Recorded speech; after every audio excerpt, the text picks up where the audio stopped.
मुझसे कुछ भी बात करना बेकार है। इतना कहकर साधु क्रोधित होकर वहां से चला गया और बबलू आराम से वहां पर दोबारा सो गया। शाम को बबलू कुछ लकड़ियां लेकर अपने घर की ओर आ गया। इतनी कम लकड़ियों को देखकर गुड्डू बोला, ये क्या बबलू, आज फिर इतनी कम लकड़ियां? भैया वो कुल्हाड़ी की धार कम हो गई थी। बबलू तू रोज कोई ना कोई बहाना बनाता है, भला इतनी कम लकड़ियों से गुजारा कैसे चलेगा? कोई बात नहीं भैया, कल ज्यादा लकड़ियां काट लूंगा।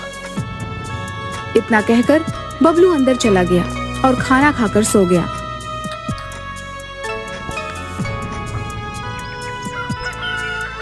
अगले रोज वो अपनी आदत के मुताबिक दोपहर में ही उठा और हमेशा की तरह पेड़ के नीचे जाकर सो गया। ऐसा कई दिन तक चलता रहा।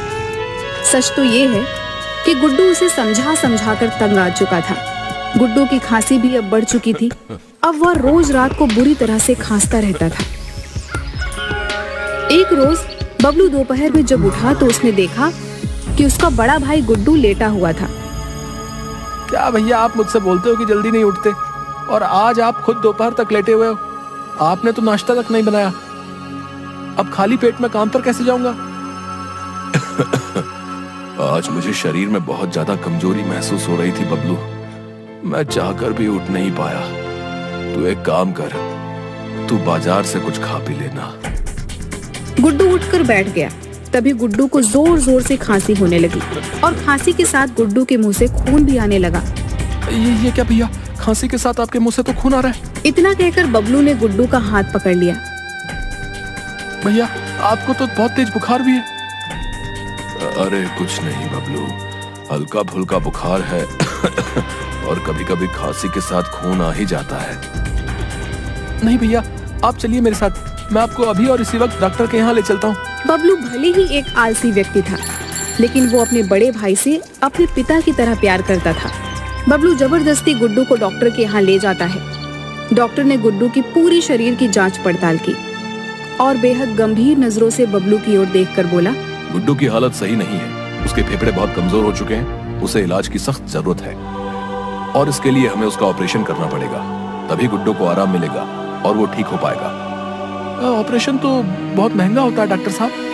तुमने सही कहा बबलू, तुम्हें 50,000 का जल्द से जल्द इंतजाम करना है। 50,000 का नाम सुनकर बबलू बुरी तरह से घबरा गया, लेकिन उसने डॉक्टर को कुछ भी जाहिर होने नहीं दिया। ठीक है डॉक्टर साहब, एक हफ्ते के अंदर अंदर मैं 50,000 का इंतजाम कर दूंगा। ठीक है, तब तक दवाइयां देते रहना, मुंह से खून आना बंद हो जाएगा और बुखार भी उतर जाएगा।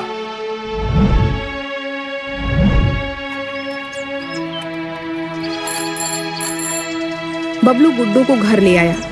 अब उसे अपने आलस बनने पर बहुत गुस्सा आ रहा था। वह किसी भी कीमत पर अपने पिता जैसे बड़े भाई को खोना नहीं चाहता था। अगले दिन बबलू सुबह सुबह उठकर मुखिया के पास चला गया। बबलू को देखकर मुखिया मूंछों पर ताव देता हुआ मुस्कुराते हुए बोला, क्या बात है बबलू, आज सुबह सुबह मेरे घर का रास्ता कैसे भूल गया तू? आज तो तू सुबह 6 बजे ही उठ गया। मुखिया जी, मेरे बड़े भाई की तबीयत बहुत खराब है। तो इसका मतलब तू मुझसे पैसे उधार मांगने आया है? मुखिया जी, आपने बिल्कुल सही कहा, मुझे 50,000 की सख्त जरूरत है।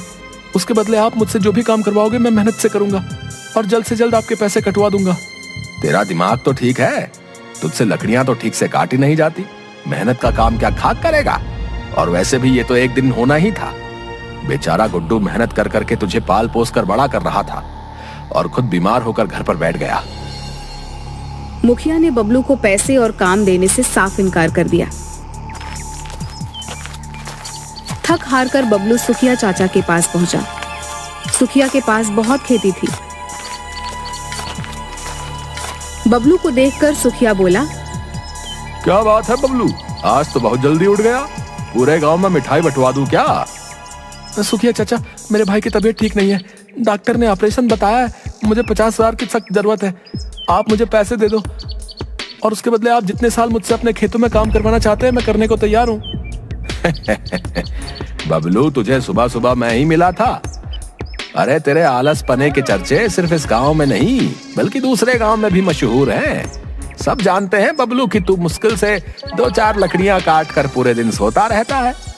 अरे तू तो उठकर एक गिलास पानी भी नहीं पी सकता। खेतों में क्या खाक काम करेगा? चल भाग यहाँ से। शिक्षा। हमें अपना काम करने में कोई आलस नहीं करना चाहिए। किते से आवे किते को जावे, किते से आवे किते को जावे।